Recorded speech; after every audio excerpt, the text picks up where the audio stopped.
My name is Victor Furman. Some call me The Voice.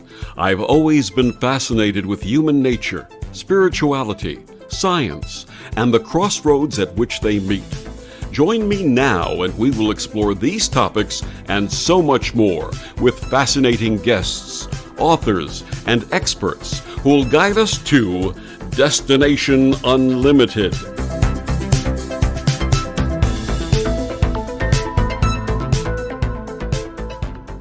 Kriya Yoga is an ancient meditation technique that focuses on breathing and the spine to unlock deep states of awareness, self-realization, and spiritual growth. Kriya can provide a fast path to awakening, yet its practice has been shrouded in secrecy, passed only from master to initiate for millennia. How may we learn more about this sacred practice and know if it is right for us? My guest this week on Destination Unlimited, Keith Lowenstein, is a physician, holistic coach, and yogic meditation instructor. In 1980, he began his training in Kriya Yoga with Ganesh Baba. He is board certified in integrative medicine, psychiatry, and obesity medicine. He also integrates medical acupuncture into his work. Keith has a Masters of Divinity with an interfaith focus, is an ordained interfaith minister, and is a Yogacharya in Kriya Raja Yoga lineage. His websites are humanholistics.com and kriyabreath.com, and he joins me this week to share his path and book, Kriya Yoga for Self-Discovery, Practices for Deep States of Meditation. Please join me in welcoming to Destination Unlimited, Keith Lowenstein. Welcome, Keith. Oh, it's so nice to be here, Victor. Thank you so much for inviting me. Keith, please share with our listeners your early path and how it led to your interest in meditation and ultimately yoga. Well, yoga really is meditation, which is something many people don't quite understand, but yoga is a spiritual path, period. Here in the West, it's become something on every street corner that people think of as more of a exercise and fitness program. But so they're kind of one and the same, although I didn't really understand that either when I first got into it. But it was really my childhood I got interested in meditation through dreams, and then in hindsight, kind of playing with different techniques that I learned again later from my teacher that reinforced what I was playing with as a child. And then nature just grabbed me early on. Even though I grew up in New York City is filled with nature all around, and I was really lucky to live near where there were woods or water almost all the time. And I had an early exposure to religious Renaissance art. And that really grabbed me in a way I didn't understand quite as a child. But those pictures of the energy and spiritual transformations and really, just seemed like part of the natural world to me. And so they didn't seem otherworldly at all. So I just kind of at home with all of that. And your initial degree was in fine arts, is that correct? Yes, my initial degree was in fine arts, absolutely. And that is actually kind of how I ended up meeting my teacher. And so I enjoy the arts, the visual arts, very much. So tell us about your introduction to Kriya Yoga, your teacher Ganesh Baba, and how this dramatically changed your life. Well, I really didn't know what Kriya Yoga was, even though the book by Paramahansa Yogananda, Autobiography of a Yogi, is a very popular book. Probably more with people a decade older than me or so, but it's always been around and is on the, top spiritual list of books that most people get exposed to if they're in that pursuit. But I was introduced to Ganesh Baba. A good friend kind of had some of my artwork, is how I understood it, and Ganesh Baba saw some of it and said that he was interested in meeting me. And at the time I was well read in Indian and Buddhist philosophy and Rajneesh and Muktananda were very popular in this country with throngs of people headed to see them. And an invitation to go see another yogi, it just didn't really grab me. I was like, I really just wasn't attracted to that the scene that I had seen in kind of the popular press and stuff. So I declined. And shortly thereafter, I had a huge life transformation. I lost a job. I got very, very sick. I had to move. A relationship ended. And so after all of that, and I was kind of like, okay, now which way to turn? I got called again.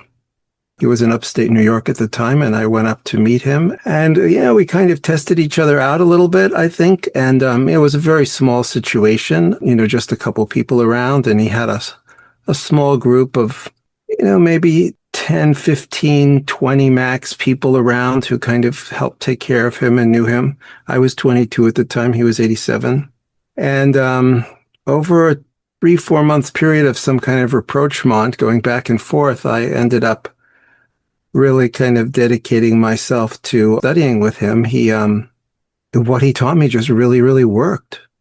It was just like, wow, this is really something. And that's how we started to work together. In retrospect, do you see that initial call by him because of your art as a synchronicity? Oh, absolutely. Synchronicity, I think is, I think this was a little more, somehow I think there was more of a connection. And I guess you could look at it as synchronicity, but I'm not so sure that it was. I guess there's an acausal connection, which is kind of what synchronicity talks about. Yeah, but synchronicity is certainly something that, runs through my life. I have a good friend who says he's never known anybody else with so much ongoing synchronicity in their life. And a friend of mine recently wrote something. Actually, another woman who studied very closely with Ganesh Baba, my teacher during those years. And she had a blog post the other day. I'm prone to synchronicity, it said. And I thought, wow, that's really just great. I just loved that phrase. Eve Newhouse is her name. Now, Ganesh Baba was the one who recommended that you pursue the study of medicine. How did this manifest for you?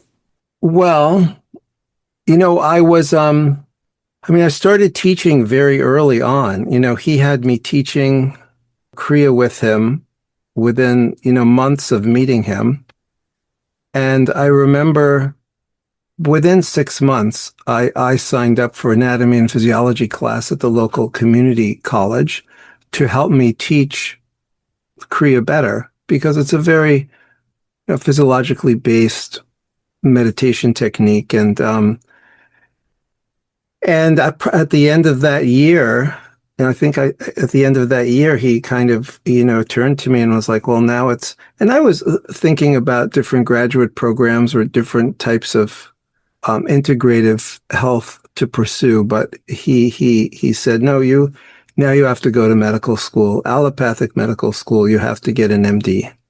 And so, so I did. Initially, I would say that I didn't always listen to everything he said, for sure. But over time, it was yeah, I probably should have listened to that one or this one. And so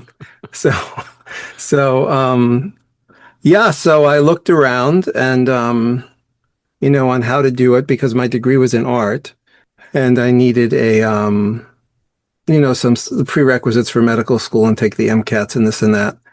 And Columbia in New York had a program. If you had a bachelor's degree, you could join it. And they kind of had it a little structured and to go through it. And so I did. I joined that. I moved to New York and started that. And I remember him saying to me, you can't go yet. You're not ready. And I was like, well, classes are starting. So I felt like well, you said to do this and classes are starting. And so anyway, he ended up coming with me. And then we lived and taught together in New York City for 3 years. After spending about a year and a half up in a rural area in the Finger Lakes region. What is integrative medicine, and how did this become part of your practice? I grew up in the 60s and early 70s was my, childhood and adolescence, and I was exposed to alternative medicine, it was called then. I was very nutrition conscious. I was very environmentally aware. In fact, some of the artwork Ganesh Baba saw was about the destruction that seemed like was happening to the planet with the disregard of natural resources and pollution. And so that was really just always an interest of mine. I had read about acupuncture, nutrition, hands-on work, and I just always incorporated that from when I was young, really. I think even my grandparents had my maternal grandfather was sick, and so there were some alternative therapies they were trying back then in the 60s. And I was kind of comfortable with that. And I intended to become a integrative medicine primary care doctor when I first went to medical school. Although I ended up in integrative. I ended up in psychiatry for a variety of reasons. Was influenced there actually a little bit by Herbert Benson, who wrote the relaxation response. And when I was studying with him a little bit during medical school, he kind of encouraged me to do a little bit more of a traditional route than I was intending. And, it was absolutely correct and the right thing to do. And I've actually had a fascinating career in psychiatry. I always incorporated nutrition. Everyone comes in first they come in with a week's diary of what they eat, and I incorporate acupuncture into what I do, and exercise and meditation and different types of psychotherapy.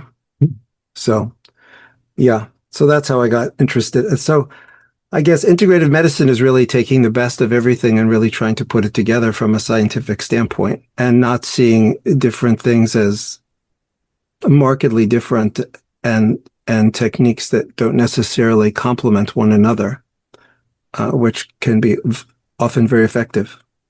What inspired your book, Kriya Yoga for Self-Discovery? Well, you could say in a sense it was a homework assignment. Part of the way he taught was having us rewrite things, and he was hoping for, a book about spiritual practice.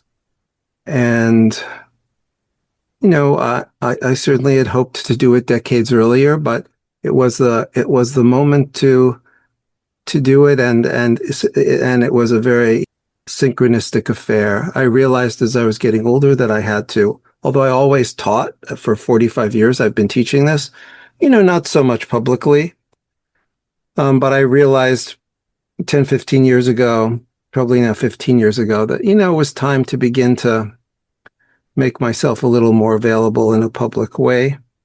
And the book was part of that. So in essence, the book was part of it, and you were sharing your experiences in this practice. Oh, yeah. I mean, I was hoping that the book would...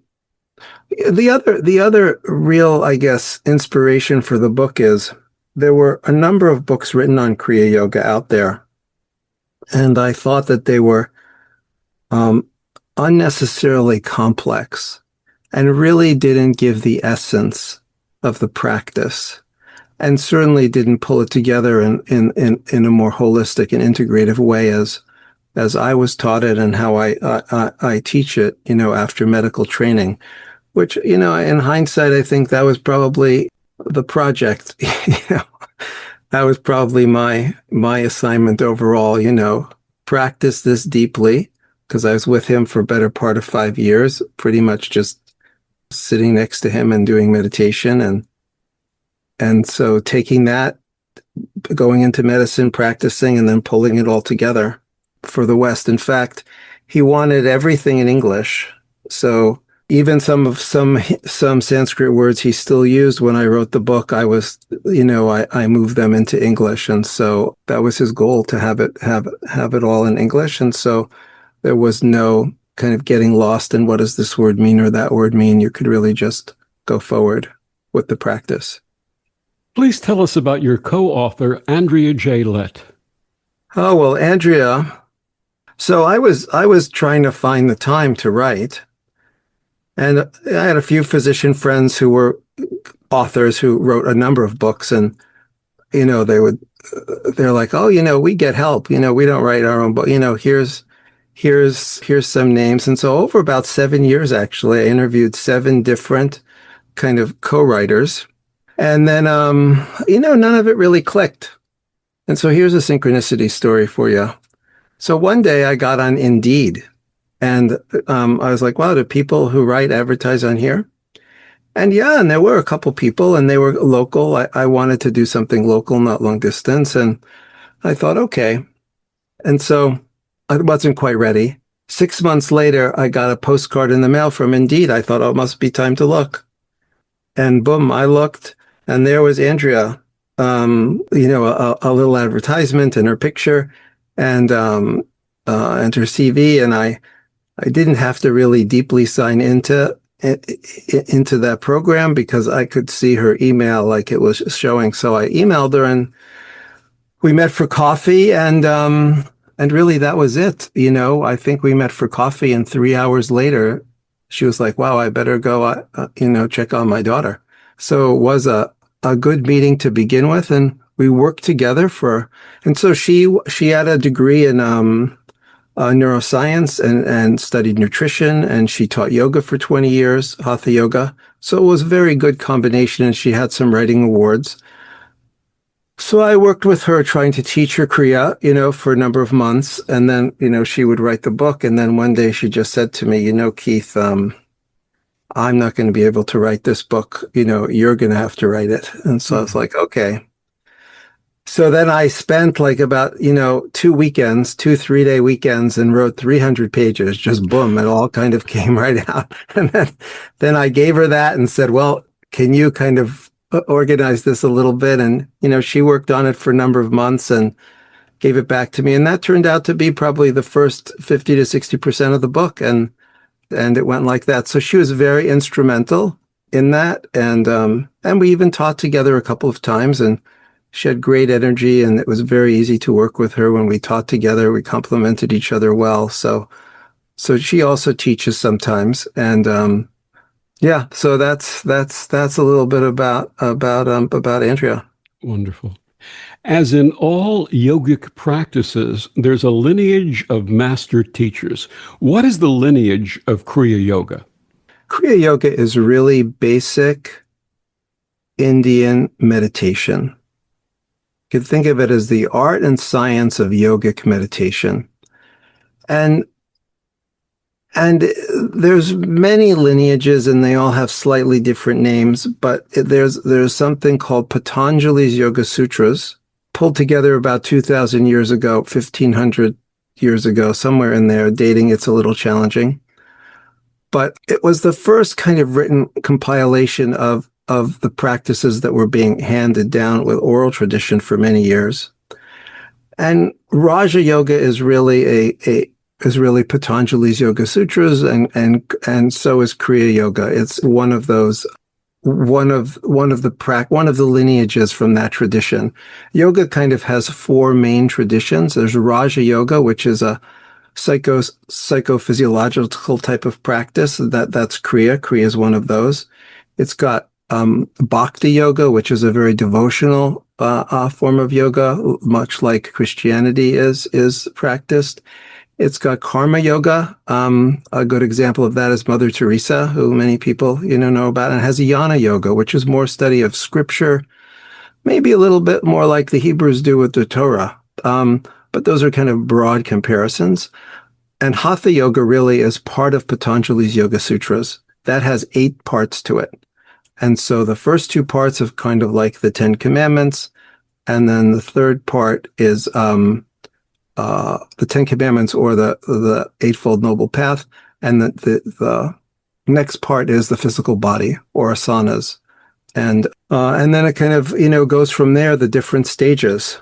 So and I think we're going to come to that in a little bit. And so the lineage here starts with someone named Babaji, which, may be a specific individual, or may really represent, and maybe a specific individual, but really represents kind of yogis in the Himalayas who this is really what they do. Mm. They're devoted to practicing meditation all the time. And they've kept these practices. The Himalayas have been pretty protected over the centuries, even though there's been, various changes and various wars of this and that and conquering of different cultures. But these techniques seem to go back thousands of years and are ubiquitous, in my opinion, across all the major religions, East and West. Mm. So it's not that it's all that. If you really look deeply at physiologically what people are doing, there's great similarities. So this man, Lahiri Mahasaya, had a calling to go to the Himalayas and met his teacher there, Babaji, and he came back and, lived a life as a householder. It's also practice for householders. It's not meant for, well, it certainly can be used for monks, but that's not a prerequisite, right? This is something to use for people who, go to school, have a family, have a job, but to practice and develop their spiritual side at the same time. And so Lahiri Mahasaya had a variety of students. Some are well known, some are not. And it's kind of continued from there. I have actually training from 4 of the different lines in various ways. And Ganesh Baba's parents were followers of Lahiri Mahasaya. And so as a baby, as an infant, his life was saved by Lahiri, the originator of these techniques, or the person who brought them, into the householder tradition and started to share them. And then he worked with someone named Sanyal Mahasaya, who was one of Lahiri's youngest and last students, but very senior from a spiritual standpoint. And then he had other teachers as well. And he first became a Swami by Swami Shivananda, who practiced very similar techniques, but from a slightly different tradition. And so from my standpoint, I have just absorbed a lot. I've been just very lucky and had all these different teachers that had connections to this lineage that I didn't really even realize initially. There's also, Ganesh Baba received training from Sri Yukteswar, who was the teacher of Yogananda. So there's a lot of cross-fertilization. It's a little complicated, and the names are not ones that people hear frequently, but I've written a book and it's a little clear in there. In fact, Ganesh Baba's full name is Sri Mahant Swami Ganeshanand Saraswati Giri. You come from a rich tradition. My guest, Keith Lowenstein, his book, Kriya Yoga for Self-Discovery, Practices for Deep States of Meditation. Keith, please share with our listeners where they can get your book and find out more about you and your wonderful work. Yes, well, thank you. Yeah, well, the book is published by Inner Traditions, and you could go to their website. It's also available all the major booksellers, online. And I have a website, www.kriya, Kriya, breath.com, kriyabreath.com. And there you can see I offer online classes 4 times a year. In fact, the next class starts October 11th on a Saturday. So they are noon Eastern time and 9 a.m. Pacific time. They run about an hour and a half. There's a free introductory lecture, the first one, and then it's followed by 6 very structured classes after that. And once you take that, you're welcome to come to you're invited to other things, including monthly meditations where a group gets together and talks about, how things are going for them. And there's practice, always practice. So, yes. And we'll be back with more of Keith after these words on the Om Times Radio Network. The cutting edge of conscious radio, Om Times Radio, IOM FM. Om Times Magazine is one of the leading online content providers of positivity, wellness, and personal empowerment. A philanthropic organization, their net proceeds are funneled to support worldwide charity initiatives via Humanity Healing International. Through their commitment to creating community and providing conscious content, they aspire to uplift humanity on a global scale. Om Times, co-creating a more conscious lifestyle. This is Kathy Beal, host of Celestial Compass, featuring astrology you can use. Celestial Compass points you to what's going on in the sky and what you can do with it down here on Earth. We also explore fun, effective, and cosmic tools for navigating this adventure we call life. Join me the first and third Monday of the month at 5 p.m. Eastern Time for Celestial Compass. It's enlightening, entertaining, and empowering. So I'm a cat, and I just moved in with this new human, and she's got this little toy she's always playing with, all day long. Tap, tap, tap, tap, bloop, bloop. She can't put it down.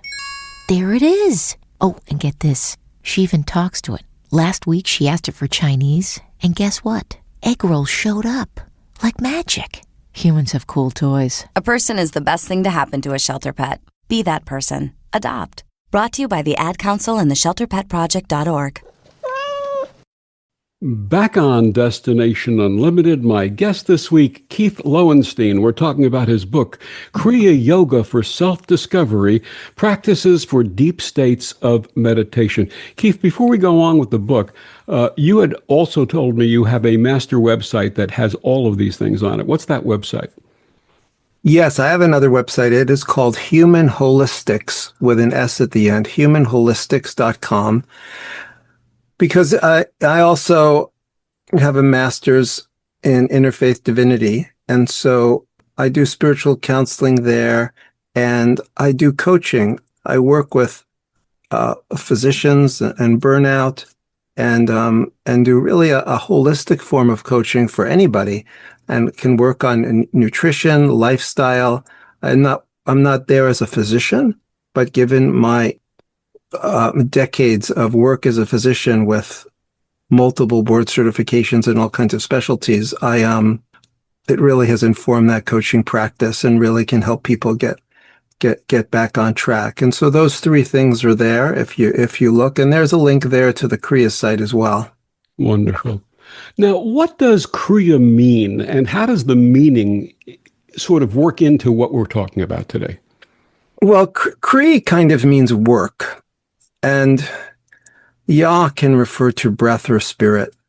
And yoga is kind of yoking things together, like the mind, body, and spirit. So it's the integration of mind, body, and spirit.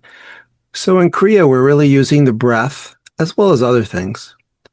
But it's the work of the breath to really integrate the mind, body, and spirit and to have a more integrated life.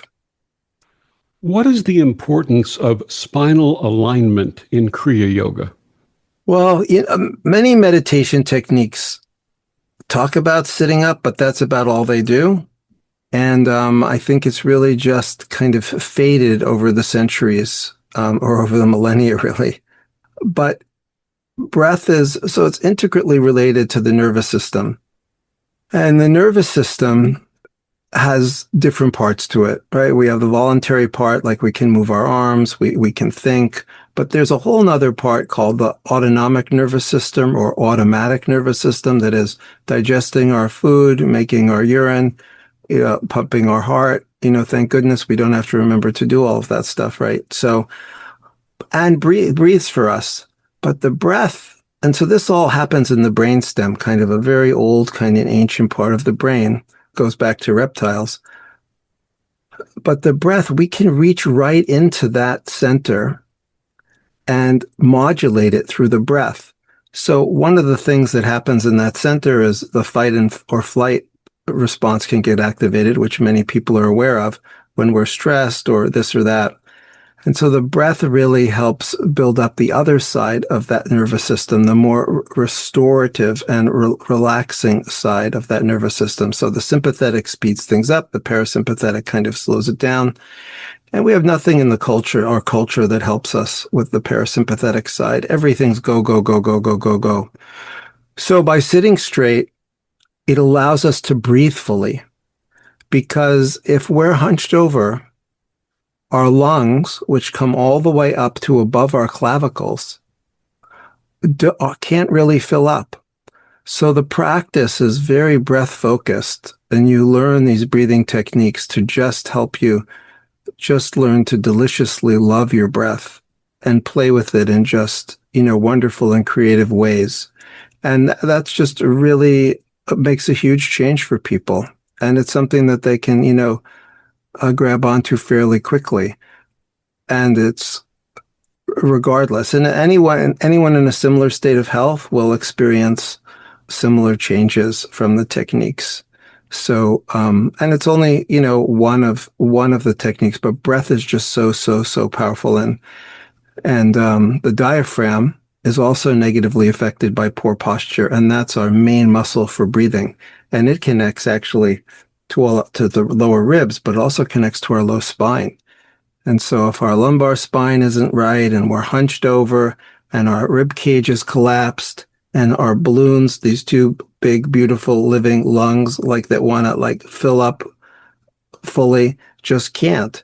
And all that leads to kind of stress and dysfunction in the nervous system. And so by sitting up while you're really opening things up, and then you start to practice, breath work, and it really opens up a whole nother world.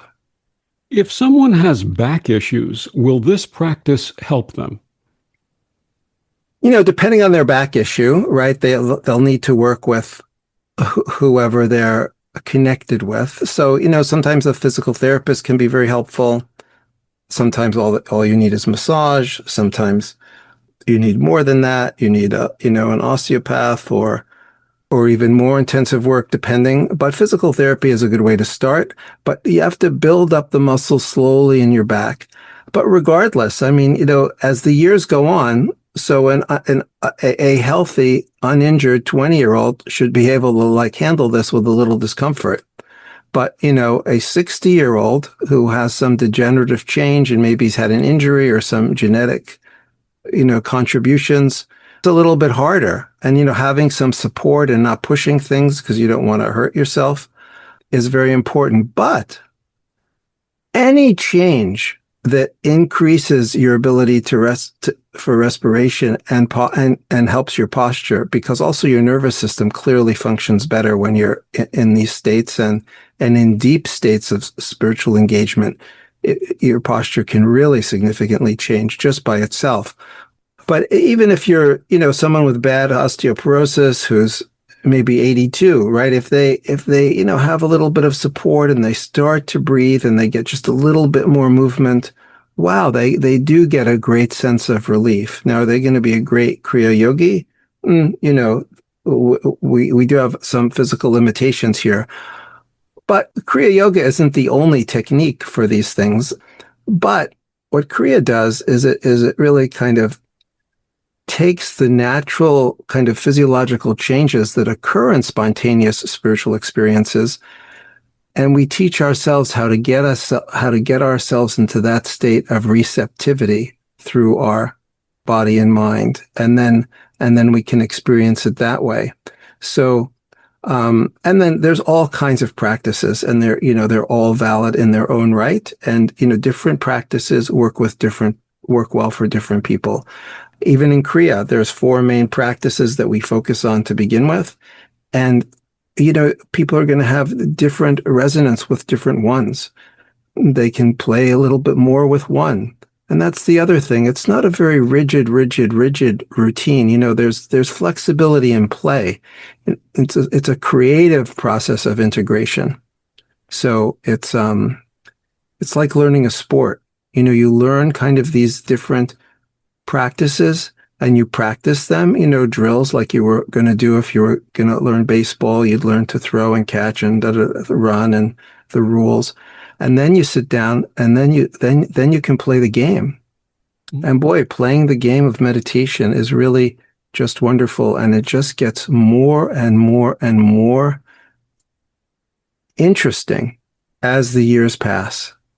It's just, you just kind of open up to the collective unconscious and just more and more. There's just so much. And of course, compassion and opening your heart. Absolutely. So, what are some of the pranayama, the breathing techniques employed in Kriya Yoga? So, they're pretty basic, basic techniques. So we teach something called full yogic breath, and we refer to it as R4 for regular, relaxed, rhythmic respiration. And we're kind of teaching how to take a full breath, how to fill up the whole the whole body from the pelvis all the way up to the throat with breath, really like experiencing that, learning about how the ribs move, holding it. So there's inspiration, there's retention, and then there's slow exhalation. And then and there's retention with full breath. There's retention with empty breath. Retention isn't really stressed in the long run, but it is helpful to re-educate the respiratory system. So that's a lot of what we're doing here is re-educating the nervous system, the respiratory system.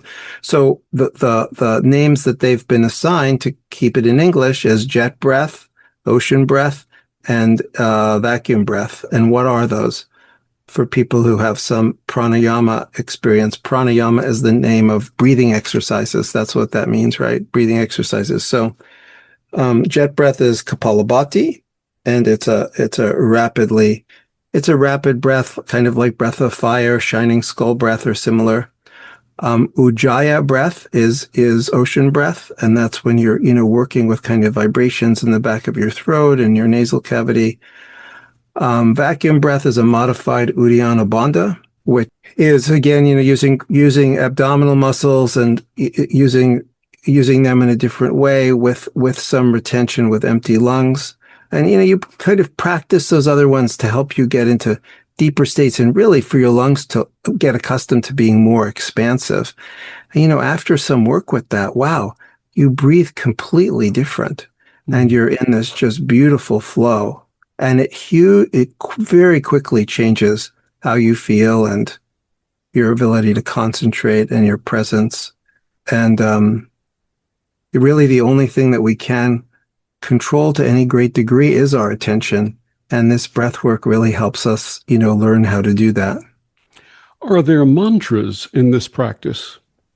There are specific mantras with everything, but a mantra or using vibration, sound, chanting is one of the pieces, one of the practices.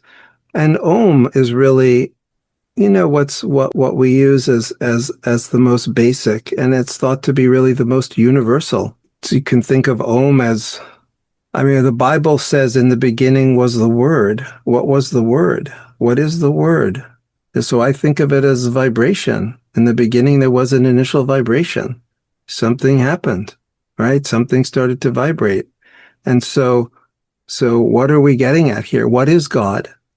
What is God? What is, ultimate universal unity, as Ganesh Baba liked to call it, or the divine?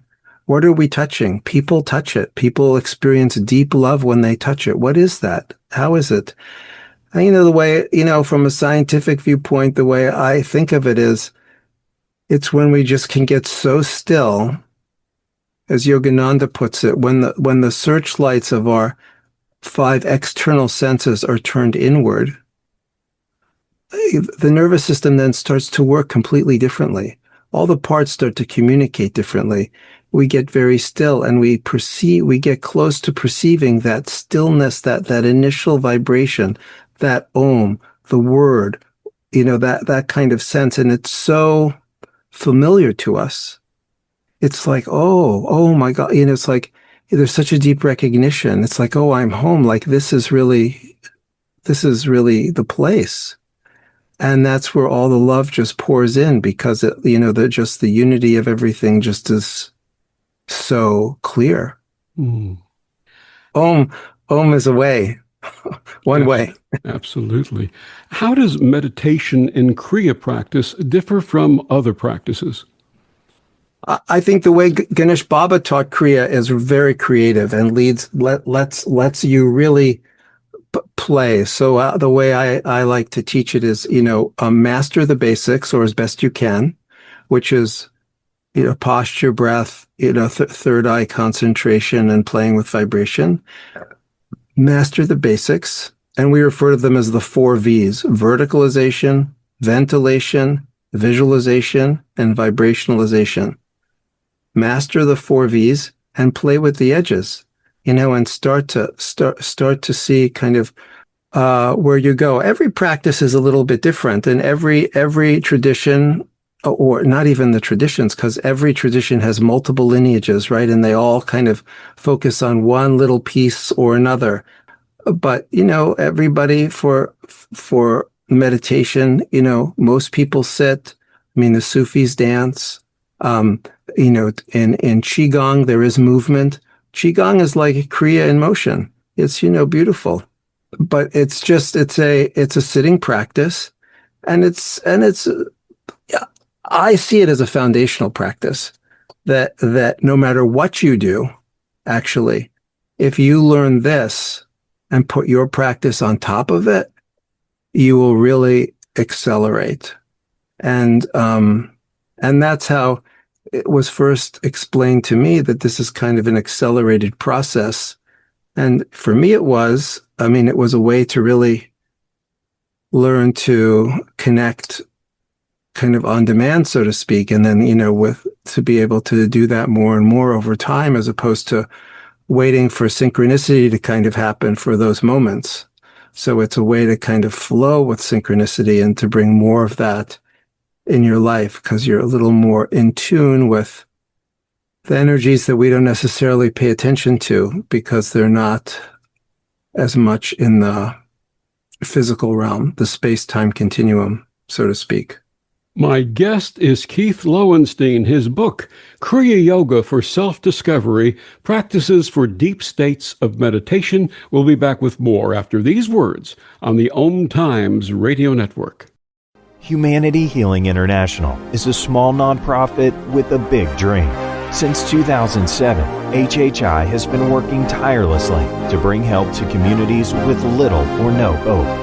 Our projects are not broad mandates, nor are they overnight solutions, but they bring the reassurance that no one is alone and that someone cares. To learn more, please visit humanityhealing.org. Humanity Healing is where your heart is. Imagine yourself being transported to India, to the banks of the Ganga and an ashram in Rishikesh. Visualize that you are welcome to satsang with an American sannyasi who shares the wisdom of her guru. Your visualization has manifested. Join Sattvi Bhagawati Saraswati for inspiration and transformation every Thursday at 11 a.m. Eastern on Om Times Radio. Hey, Dad, your prescription will be ready in just a minute. Hey, Dad, your laundry will be ready in just a minute. Dad, your lunch will be ready in just a minute. Hey, honey, why don't you take a minute? When you help care for a loved one, you give them as much time as you can, making sure they're safe and comfortable. But it's just as important that you take some time for yourself. At AARP, we can help with information and useful tips on how you can maintain a healthy life balance, care for your own physical and mental well-being, and manage the challenges of caring for a loved one. Because the better care you take of yourself, the better care you can provide for your loved one. Thanks, Dad. Thank you. You're there for them. We're here for you. Find free care guides to support you and your loved one at aarp.org/caregiving. That's aarp.org/caregiving. A public service announcement brought to you by AARP and the Ad Council. As veterans, we're no strangers to helping others. It's what we were taught, trained, and told to do. It could be for anything. Helping a friend move.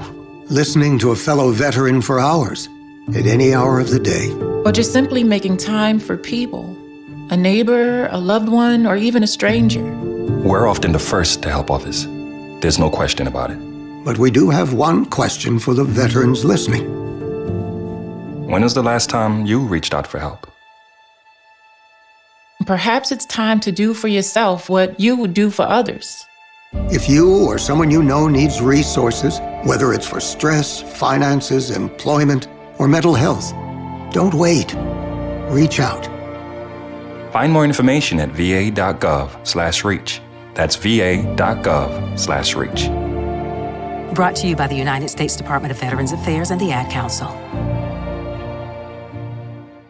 More than 24 million Americans have an autoimmune disorder, and that number continues to grow. I'm Sharon Saylor, and I'm one of those 24 million. To put that number in perspective, cancer affects about 9 million and heart disease up to 22 million. That's why I've brought together top experts and those thriving regardless of their diagnosis to bring you the latest, most up-to-date information. Join me, Sharon Saylor, Friday night, 7 p.m. Eastern, for the Autoimmune Hour on Life Interrupted Radio to find out how to live your life uninterrupted. Back on Destination Unlimited, my guest this week, Keith Lowenstein. We're talking about his book, Kriya Yoga for Self-Discovery, Practices for Deep States of Meditation. Keith, your book refers to Kriya as spirit-infused science. Please explain. Well, as I mentioned, Kriya and Raja Yoga use physiological and psychological techniques to help shift your state of awareness. So the state of awareness of your nervous system, just like sleep is a different state of awareness, or some people refer to it as a different state of consciousness. But, we are still alive. There's consciousness really there, and we have a very challenging time just defining consciousness. But we work with the science from, like I was explaining, from the physiological standpoint. But it's and we kind of move up, and so we have practices for the physical body, for our biology, our physiology, for our mind, and for the spiritual side. And we are learning to it's an inner technology. It's like a software that we install slowly, and it's even just there, but we start to use it, and it shifts the way our hardware functions. So just like if you put a new program into your computer, all of a sudden you can do things on it that you couldn't before. So everything's still the same, all the hardware, but the software. So we're kind of playing with the software, and science actually has plenty. There's a brand new book that came out just recently. I Am a Part of Infinity, The Spiritual Journey of Albert Einstein. And when I teach, I love to use this one quote of his, and it's that particular quote is the front piece of the book. And the quote is, I'm going to read it because it's just so powerful. A human being is a part of the whole called by us universe, a part limited in space and time. Like I was talking about before, this helps you experience energies that are beyond space and time. Einstein continues, we experience ourselves, our thoughts and feelings as something separate from the rest, a kind of optical delusion of consciousness. This delusion is a kind of prison for us, restricting us to our personal desires and to the affection for a few persons nearest to us. So it's really, he's talking about our delusion, lost in just this reality, the space-time continuum. And he finally says, our task must be to free ourselves from the prison by widening our circle of compassion to embrace all living creatures and the whole of nature in its beauty. And he goes on after that and even talks about that it's the task is important in itself. And the striving of the task helps with inner security and liberation to a degree because of the devotion there. So yeah, so scientists are clearly also connected with spirit. And that's the goal here. You share that Ganesh Baba found that the practice of Kriya Yoga automatically brought out interpersonal restraints and observances in the practitioner. Please share these with us and why they're so important. So that refers to the first two practices in Patanjali's Yoga Sutras. They're called the yamas and niyamas. But again, like I said, they're like the 10 Commandments or the Eightfold Noble Path. But by these practices, so many traditions have you kind of change your behaviors first, which is quite a challenge. But these practices kind of change you from the inside out, and you kind of don't. It happens automatically. You become more compassionate, which is really kind of the root of almost all of it, and those things really just melt away. he would always say, no worries about that. It will come. Practice, practice, practice. And it's the compassion that you develop and touching that ultimate universal unity that just, changes your nervous system. It causes deep neuroplastic change in your nervous system. And once you have experienced that change, it is very difficult to go back and forget about it. You might have a difficult time staying there, and that's where the practices come in to help you stay there more often, but it's not something you can forget. How may this practice open our third eye? Well, that's one of the practices. So so calming that nervous system down, getting in a place of constant calmness, working on your autonomic nervous system, and then taking that concentration and utilizing it in a way to focus your attention in various areas in a deeply relaxed state that allows that to develop over time. I mean, it's not something you do in 5 minutes, right? It's just it's another one of the practices, right? Your eyes are no longer busy looking all around. They're inside, right? They're quieted down, and that's part of the process. But knowing how to look and where to look and all of that, it just comes with time and practice. What would you like readers to take away from Kriya Yoga for self-discovery? That they need to practice. Yeah. that it's not the only way, but it is a way that can be, an accelerated path other than kind of the spontaneous spiritual experiences, that deep connection with the source or divinity or, the infinite is there. I mean, it is just there. And it's a guide. It will introduce you. And it also teaches you a little bit about the nervous system, and there's a variety of different things in there. A universal theory of human experience, how it relates to the electromagnetic spectrum. I mean, there's all kinds of other little tidbits in there. But I mean, the goal is to have some faith in yourself, practice, and just, and wherever you are, if you are really have the intention of moving into these other dimensions, your teacher will show up. Absolutely. We had the synchronicity, talking about synchronicities, of meeting through All Faiths Seminary International. What drew you to that organization and led to your ordination as an interfaith minister and Masters of Divinity? I think it was, in 1983, I was living in New York with Ganesh Baba, and I was at Columbia, and we got an invitation on Easter Sunday to go to an interfaith service at Christ Church on Park Avenue and to have him participate. And so, we walked in, and there's, Swami Satchidananda, Pir Vilayat Khan, Rabbi Gelberman, and